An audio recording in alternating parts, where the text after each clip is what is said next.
एक शिष्य अपने गुरु से सप्ताह भर की छुट्टी लेकर अपने गांव जा रहा था। तब पैदल ही चलना पड़ता था। जाते समय रास्ते में उसे एक कुआं दिखाई दिया। शिष्य प्यासा था, इसलिए उसने कुएं से पानी निकाला और पीने लगा। शिष्य को अद्भुत तृप्ति मिली, क्योंकि कुएं का जल बेहद मीठा और ठंडा था। शिष्य ने सोचा, क्यों ना यह जल गुरुजी के लिए भी ले चलूं। उसने अपना कमंडल भरा और वापस आश्रम की ओर चल दिया। वह आश्रम पहुंचा और गुरुजी को सारी बात बताई। गुरुजी ने शिष्य से कमंडल लेकर जल पिया और संतुष्टि महसूस की। उन्होंने शिष्य से कहा, वाकई जल तो गंगा जल के समान है। शिष्य को खुशी हुई।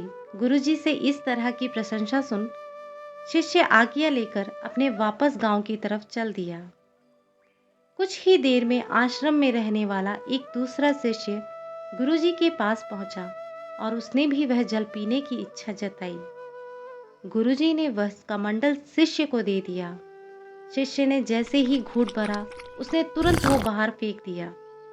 शिष्य बोला, गुरुजी, इस पानी में तो कड़वापन है और ना ही यह जल शीतल है। आपने बेकार ही उस शिष्य की प्रशंसा की।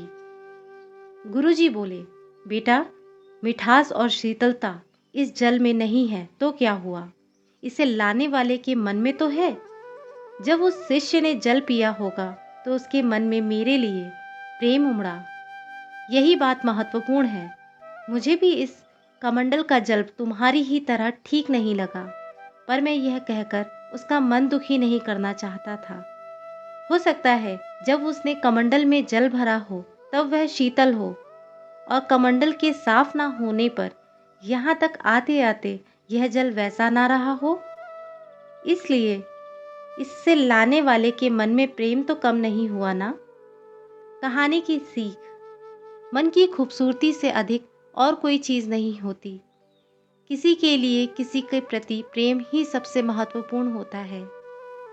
यदि आपको हमारी कहानी पसंद आई हो तो प्लीज़ लाइक और सब्सक्राइब कीजिएगा और फीडबैक के लिए हमें कमेंट ज़रूर कीजिएगा।